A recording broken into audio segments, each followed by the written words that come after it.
സെലിബ്രേഷന് പോകാൻ വേണ്ടി റെഡി ആയിക്കൊണ്ടിരിക്കുകയാണ് ഗൈസ്. സാരി കൊടുത്ത് സെറ്റ് ആയിട്ടുണ്ട്, പക്ഷെ സാരി മാത്രം എടുത്താൽ പോരല്ലോ, ഫേസോട് ഒന്ന് സെറ്റ് ആക്കി എടുക്കട്ടെ. അതിനുവേണ്ടി നമ്മൾ യൂസ് ചെയ്യുന്നത് കാർമേസിയുടെ ഫേഷ്യൽ റേസർ ആണ് ഗൈസ്. നമുക്ക് ഗേൾസിന് വളരെ ഹെൽപ്ഫുൾ ആയിട്ടുള്ള ഒരു സാധനമാണ് ഗൈസ് ഇത്. ഫേസ് ഷേവ് ചെയ്യുന്നതിന് മുന്നേ സ്കിൻ പ്രപ്പ് ചെയ്യുക എന്നുള്ളത് വളരെ ഇമ്പോർട്ടന്റ് ആയിട്ടുള്ള കാര്യമാണ്. അപ്പൊ ഞാനിവിടെ യൂസ് ചെയ്യുന്നത് കാർമേസിയുടെ ഫേഷ്യൽ ഷേവിംഗ് ബാം ആണ്. ഇത് അപ്ലൈ ചെയ്തിട്ട് നമുക്കൊരു 45 ഡിഗ്രി ആംഗിളിൽ ഈ ഒരു റേസർ പിടിച്ചിട്ട് ഇങ്ങനെ ഗ്ലൈഡ് ചെയ്തെടുക്കുക. കണ്ടോ, നല്ല സാറ്റിസ്ഫൈങ് ആയിട്ട് വരുന്നുണ്ട്. എന്റെ ഫേസിൽ ഒരുപാട് ഹെയർസ് ഒന്നുമില്ല, നല്ല ഹെയർസ് ഉള്ളവർക്ക് നല്ല സാറ്റിസ്ഫൈങ് ആയിട്ട് വരും. ഈ ഒരു റേസറിൽ ഒറ്റ ഗ്ലൈഡിൽ തന്നെ ഒരുപാട് ഹെയർസ് വരും കേട്ടോ. ബേസിക് ആയിട്ടുള്ള റേസറിലൊക്കെ സ്ട്രെയിറ്റ് ബ്ലേഡ് ആണ് വരുന്നത്. അത് സ്കിന്നിനെ ഹാർഷ് ആയിട്ട് കോൺടാക്ട് ചെയ്യുന്നത് കൊണ്ട് തന്നെ ഇതിൽ സിഗ്സാഗ് ബ്ലേഡ് ആണ് വരുന്നത്. പിന്നെ ഈ റേസർ കൊണ്ട് നമ്മുടെ ഫേസിൽ കട്ട്സ് ഒന്നും വരില്ല, കാരണം ഇത് പെർഫെക്റ്റ് മാറ്റ് ആന്റി സ്ലിപ്പ് ഗ്രിപ്പ് ആണ്. അതുകൊണ്ട് തന്നെ നമ്മളെ കയ്യിൽ തന്നെ ഇരിക്കും. പിന്നെ ഇതിന്റെ കൂടെ തന്നെ ഞാൻ കാർമേസിയുടെ ഐബ്രോ റേസറും ആഫ്റ്റർ ഷേവ് റോളോണും യൂസ് ചെയ്യുന്നുണ്ട്. ഇനി നമുക്ക് ഐബ്രോസ് ഷേപ്പ് ചെയ്തെടുക്കാം. ഈ ഒരു കോംബോ പാക്കിലുള്ള സ്മോളർ വൺ ആണ് ഞാൻ അതിന് യൂസ് ചെയ്യുന്നത്. നല്ല ഈസി ആയിട്ട് നമുക്ക് ഷേപ്പ് ചെയ്തെടുക്കാൻ പറ്റും. ഇതിന്റെ ഷേപ്പ് കണ്ടാൽ തന്നെ മനസ്സിലാവും ഐബ്രോസിന് വേണ്ടി മാത്രമുള്ളതാണിത്.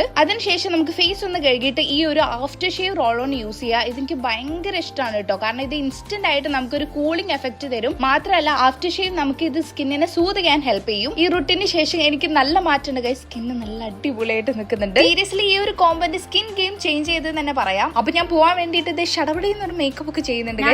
മേക്കപ്പ് ഒക്കെ ചെയ്ത് സെറ്റായി, ഇനി പോയാൽ മാത്രം മതി. അപ്പൊ നിങ്ങൾക്ക് ഈ ഒരു അടിപൊളി കാർമേസിന്റെ കോംബോ വാങ്ങിക്കണം എന്നുണ്ടെങ്കിൽ ആമസോണിലും ഫ്ലിപ്കാർട്ടിലും നൈക്കയിലും purple.com-ലും അവൈലബിൾ ആണ്. പിന്നെ ഈ QR കോഡ് സ്കാൻ ചെയ്യുകയാണെന്നുണ്ടെങ്കിൽ നിങ്ങൾക്ക് ഈസി ആയിട്ട് പർച്ചേസ് ചെയ്യാൻ പറ്റും. അപ്പൊ വേണ്ടവരൊക്കെ കയറി എന്തായാലും പർച്ചേസ് ചെയ്യാം. ഞാൻ പോയിട്ട് വരാം.